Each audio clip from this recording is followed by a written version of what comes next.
इस कहानी की शुरुआत होती है सन 1931 पेरिस शहर से, जहां पर हमें 12 साल के लड़के ह्यूगो को दिखाया जाता है, जो रेलवे स्टेशन की एक बहुत बड़ी क्लॉक के अंदर रहता है। उस क्लॉक में जो बड़े बड़े गैप्स होते हैं, वहां से वो रेलवे स्टेशन के हर एक इंसान को देख सकता है। इसी रेलवे स्टेशन पर एक इंस्पेक्टर होता है जिसका नाम गुस्ताव है, जिसके पैर में कुछ खराबी है, इसीलिए चलने के लिए वो ब्रेस का इस्तेमाल करता है। गुस्ताव के पास एक डॉग भी है, साथ ही उसके दिमाग में एक अजीब सा फितूर होता है। रेलवे स्टेशन पर जितने भी बच्चे हैं जो चोरियां करते हैं, वो उन्हें पकड़कर अनाथ आश्रम यानी कि ऑर्फनेज भेज देता है। यहाँ पर एक बुक शॉप ओनर भी होती है जिसे गुस्ताव बहुत पसंद करता है, पर कभी उसने अपने दिल की बात उससे नहीं कही। साथ ही यहाँ पर एक टॉय मेकर है जिसका नाम जॉर्ज है। कभी कभी जॉर्ज से मिलने उसकी ग्रैंड डॉटर इजाबेल भी यहाँ पर आती है। स्टेशन के ऊपर जो बहुत बड़ी क्लॉक है, वहाँ से ह्यूगो सब कुछ देखता रहता है, पर वो ध्यान रखता है कि वो गुस्ताव से बच कर रहे, क्योंकि वो ऑर्फनेज नहीं जाना चाहता। अब यहाँ पर जो टॉय मेकर होते हैं जिनका नाम जॉर्ज है, कुछ दिनों से उनकी शॉप में चोरियां हो रही होती है, इसीलिए वो परेशान होते हैं। इसी परेशानी में वो अपने चाबी वाले रैट को अपने काउंटर के ऊपर चला रहे होते हैं, और ऐसा करते करते उन्हें नींद आ जाती है। ह्यूगो ऊपर से सब कुछ देख रहा होता है, उसे वो रैट बहुत पसंद आता है, इसीलिए वो मौके का फायदा उठाकर रैट को चुराना चाहता है। लेकिन ये मिस्टर जॉर्ज की एक चाल होती है। वो ह्यूगो का हाथ पकड़ लेते हैं और कहते हैं कि आज तक तुमने जितनी भी चीजें मेरी दुकान से, शॉप से चुराई हैं, वो सब की सब वापस दो। ह्यूगो की जेब में जितनी भी चीजें होती हैं, वो सब के सब वापस रख देता है। ये सब के सब क्लॉक के पार्ट्स होते हैं। साथ ही उसके पास एक नोटबुक भी होती है, और जब मिस्टर जॉर्ज उस नोटबुक को देखते हैं तो उसमें क्लॉक के बहुत सारे पार्ट्स बने होते हैं, जिन्हें देखकर वो इम्प्रेस हो जाते हैं। साथ ही इसमें एक स्केच भी होता है जो कि ऑटोमेटन का होता है। ऑटोमेटन इंसान के द्वारा बनाई गई एक रोबोटिक मशीन होती है। मिस्टर जॉर्ज ह्यूगो से पूछते हैं कि तुमने इस नोटबुक को कहाँ से चुराया है। ह्यूगो कहता है कि मैंने इसे चुराया नहीं है, बल्कि अपने पिता के साथ बनाया था। मिस्टर जॉर्ज कहते हैं कि तुम एक चोर हो। ह्यूगो उनसे अपनी नोटबुक छीनने की कोशिश करता है, लेकिन तभी इंस्पेक्टर उसे देख लेता है, और अब इंस्पेक्टर गुस्ताव अपने डॉग के साथ उसका पीछा करना शुरू कर देता है। ह्यूगो भागकर प्लेटफॉर्म की सीलिंग पर चढ़ जाता है, और गुस्ताव के पैर के जो ब्रेस होते हैं वो ट्रेन के दरवाजे के साथ अटक जाते हैं, इसीलिए गुस्ताव वहीं पर गिर जाता है। ह्यूगो वापस क्लॉक में आ चुका है, जहां पर वो क्लॉक को चाबी देता है, जिससे क्लॉक लगातार चलती रहती है, और एक बार फिर से क्लॉक के बीच में जो होल्स होते हैं, जो गैप है, उससे वो पूरे स्टेशन को देखना शुरू कर देता है। अब रात होने के बाद मिस्टर जॉर्ज जब अपने स्टोर को बंद करके घर जा रहे होते हैं, तो ह्यूगो उनका पीछा करना शुरू कर देता है। मिस्टर जॉर्ज उसे कहते हैं कि मैं तुम्हारी नोटबुक को जला दूंगा, और अपने घर के अंदर चले जाते हैं। वहीं ह्यूगो विंडो पर देखता है जहाँ पर एक लड़की होती है जिसका नाम इजाबेल है। वो इजाबेल को नीचे बुलाता है और उसे बताता है कि मिस्टर जॉर्ज ने मेरी नोटबुक ले ली है, वो मेरे लिए बहुत इंपॉर्टेंट है। वो इजाबेल को सारी कहानी बता देता है।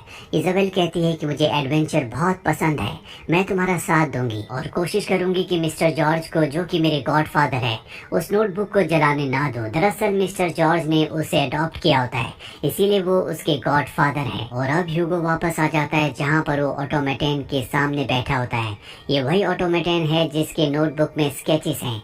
ह्यूगो की आंख में आंसू है क्योंकि उसने नोटबुक को खो दिया। उसे वो पल आता है जब उसके पिता, जो कि एक क्लॉक मेकर थे, जो म्यूजियम में काम करते थे, म्यूजियम से इस ऑटोमेटन को घर पर लाए थे। दरअसल इन्हें म्यूजियम में ये ऑटोमेटन मिला था। ह्यूगो के पिता किसी भी कीमत पर इस ऑटोमेटन को दोबारा से एक्टिव करना चाहते थे, लेकिन सारा काम करने के बाद भी वो ऐसा नहीं कर पाए, क्योंकि ऑटोमेटन की एक हार्ट की थी जो उनके पास नहीं थी, और उस हार्ट की के बिना ऐसा नहीं हो सकता था। ह्यूगो को क्लॉक के और ऑटोमेटन के बारे में जितना भी पता है, उसने सब अपने पिता से सीखा है। एक दिन उसके पिता की फायर में मृत्यु हो जाती है। ह्यूगो की मॉम की पहले मृत्यु हो चुकी थी, जिसके बाद वो अनाथ हो गया। वो अपने अंकल क्लाउड के पास आ गया, जो कि इसी क्लॉक में काम किया करते थे जिस क्लॉक में अब ह्यूगो रहता है। यहाँ पर एक क्लॉक रूम भी है जहाँ पर ह्यूगो के अंकल रहा करते थे, इसीलिए ह्यूगो को अपने साथ वो इस क्लॉक रूम में ले आए। ह्यूगो अपने ऑटोमेटन को भी यहाँ पर ले आया था। ह्यूगो के अंकल ने कभी उसे स्कूल नहीं भेजा, क्योंकि वो चाहते थे कि वो उनके बदले काम करे, और एक दिन अचानक से वो गायब हो गए, और तब से लेकर अब तक ह्यूगो अपने अंकल के बदले इस क्लॉक को चला रहा है। इस बारे में किसी को नहीं पता कि 12 साल का ये बच्चा इस क्लॉक के अंदर रहता है। सबको ये लगता है कि ह्यूगो के अंकल इस क्लॉक को चलाते हैं। ह्यूगो खाने के लिए स्टेशन से चीजें चुराता है, और साथ ही इस बात का ध्यान रखता है कि उसे इंस्पेक्टर गुस्ताव से बच बच कर रहना है। अगले दिन ह्यूगो मिस्टर जॉर्ज के पास जाता और अपनी नोटबुक मांगता है। वो उसे एक हैंकरचीफ देते हैं जिसके अंदर राख होती है और कहते हैं कि मैंने तुम्हारी नोटबुक जला दी। ह्यूगो को ये जानकर बहुत दुख होता है और वो रोते हुए वहाँ से भागने लगता है। तभी उसकी मुलाकात इजाबेल से होती है। इजाबेल कहती है कि मैंने सब कुछ देख लिया, मिस्टर जॉर्ज ने तुम्हारी नोटबुक नहीं जलाई, वो झूठ बोल रहे हैं। ह्यूगो को ये जानकर खुशी होती है। वो एक बार फिर से मिस्टर जॉर्ज के पास जाता और अपनी नोटबुक मांगता है। मिस्टर जॉर्ज कहते हैं कि मैं तुम्हारी नोटबुक दे दूंगा, पर सबसे पहले तुम्हें एक टॉय को ठीक करना होगा। ह्यूगो उस टॉय को पहले से बेहतर बनाकर ठीक करके उन्हें दे देता है, जो देखकर मिस्टर जॉर्ज उससे इम्प्रेस हो जाते हैं और कहते हैं कि अगर तुम मेरे लिए काम करोगे, मुझे तुम्हारा काम अच्छा लगा, तो मैं तुम्हारी नोटबुक तुम्हें वापस कर दूंगा। ह्यूगो उनकी बात मान जाता है और अब ह्यूगो उनकी शॉप पर काम करना शुरू कर देता है। वो मिस्टर जॉर्ज से बहुत सारी चीजें सीखता है। काम करने के बाद वो इजाबेल से मिलने जाता है और वापस आकर अपने ऑटोमेटन पर काम करता है। अब उसने बहुत सारी चीजें सीख ली होती है, इसीलिए ऑटोमेटन थोड़ा थोड़ा हिलना डुलना शुरू कर देता है, जो देखकर ह्यूगो को बहुत अच्छा लगता है, क्योंकि ये उसके पिता का अधूरा काम है जो खुद पूरा करना चाहता है और बिना हार्ट की के वो इसे नहीं चला सकता। अब ह्यूगो और इजाबेल की अच्छी खासी दोस्ती हो जाती है और एक दिन जब ये दोनों के दोनों स्टेशन पर होते हैं, तभी इनके सामने इंस्पेक्टर गुस्ताव आ जाता है। ह्यूगो उसे देखकर डर जाता है। वो इजाबेल से कहता है कि बिल्कुल शांत रहना, इन्हें हमारे बारे में कुछ पता नहीं चलना चाहिए। गुस्ताव पहले से इजाबेल को जानता है क्योंकि वो उसके अंकल को भी जानता है। गुस्ताव से इजाबेल कहती है कि ह्यूगो उसका कजन है, इसीलिए गुस्ताव इन दोनों को जाने देता है। दरअसल ह्यूगो इस वक्त इजाबेल को अपना घर दिखाने के लिए ले जा रहा होता है, जो कि क्लॉक के अंदर है, पर अब वो अपना इरादा बदल देता है, इसीलिए वहाँ से भागने लगता है। इजाबेल भी उसका पीछा करती है लेकिन वो गिर जाती है। वो अपनी मदद के लिए ह्यूगो को बुलाती है। ह्यूगो वहाँ पर आ जाता है और उसकी मदद करता है। तभी वो देखता है कि उसके गले में एक लॉकेट है जो कि एक चाबी है और ये वही हार्ट की है जो उसे अपने ऑटोमेटन को चलाने के लिए चाहिए। वो इजाबेल से कहता है कि मुझे तुम्हारी ये की चाहिए। इजाबेल कहती है कि मैं तुम्हें एक शर्त पर ये की दूंगी, पहले मैं वो जगह देखना चाहती हूँ जहाँ पर तुम रहते हो। और इसके बाद ह्यूगो इजाबेल को क्लॉक के अंदर ले आता है।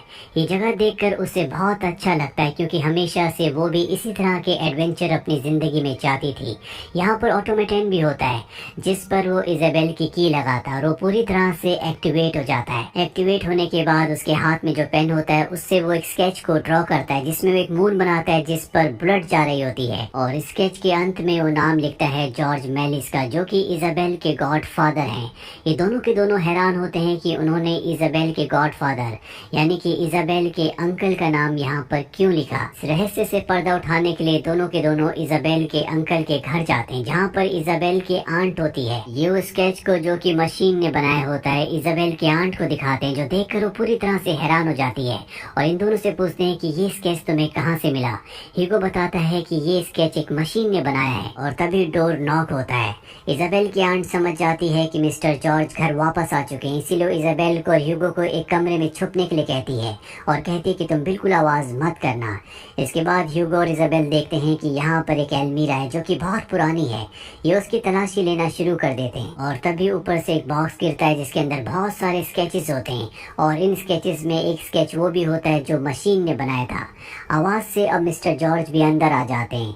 वो अपने स्केचेस को देखकर रोने लगते हैं और कहते हैं कि अब वो कुछ भी नहीं है, वो पेनीलेस है, उनके पास पैसे नहीं है। साथ ही वो ह्यूगो को कहते हैं कि तुमने मेरे ट्रस्ट को तोड़ा है, तुम एक क्रूअल इंसान हो। ह्यूगो वहाँ से चला जाता है। अगले दिन एक बार फिर से इजाबेल ह्यूगो से मिलने के लिए आती है और ये एक लाइब्रेरी में जाते हैं जहाँ पर इन्हें एक फिल्म रिलेटेड बुक मिलती है जिससे इन्हें पता चलता है कि शुरुआत में कुछ लोगों ने फिल्में बनाना शुरू किया जो लोगों को पसंद आना शुरू हो गई, जिससे लोगों ने इस इंडस्ट्री में पैसा लगाया और एक छोटी सी जगह हॉलीवुड बन गई। इस बुक को जब वो आगे देखते हैं तो वहाँ पर इन्हें वो फोटो भी मिलती है जो मशीन ने यानी कि ऑटोमेटन ने बनाई थी, जिसे देखकर जॉर्ज पूरी तरह से हताश हो गए थे। और उस फोटो के नीचे भी जॉर्ज मेलिस का नाम लिखा होता है। लिखा होता है कि वो उन शुरुआती निर्माताओं में से एक थे जिन्होंने हॉलीवुड की रचना की, जिन्होंने फिल्में बनाई, पर बाद में उनकी दुखद मृत्यु हो गई। अब ये पढ़ रहे होते हैं कि पीछे से एक आदमी आ जाता है जो इन दोनों बच्चों से पूछता है क्या आपको मिस्टर जॉर्ज पर दिलचस्पी है। ये दोनों से देखते हैं और समझ जाते हैं कि इस बुक का जो राइटर है वो यही इंसान है।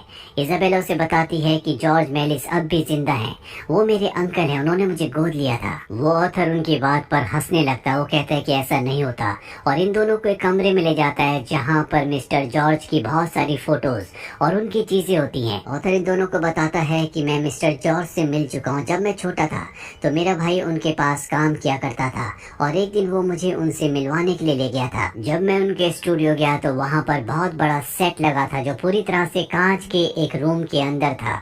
वहाँ पर वो इल्यूजन क्रिएट कर रहे थे, यानी कि उस जमाने में वो ऐसी फिल्में बनाते थे जो कि उस वक्त की टेक्नोलॉजी से करना बहुत मुश्किल था। वो अपनी फिल्मों में एक्ट भी किया करते थे और मैं उनसे मिला था। मैं उस मुलाकात को कभी नहीं भूल पाया। मैं उनका बहुत बड़ा फैन हूँ। उनके बारे में आखिरी खबर मैंने यही सुनी थी कि वॉर में वो मारे गए। वॉर के बाद उनकी कोई खबर नहीं मिली। अगर वो अब भी जिंदा है तो मैं उनसे मिलना चाहूंगा। उनका जितना भी काम था वो सब का सब खो चुका है। उनकी एक फिल्म अब भी मेरे पास है।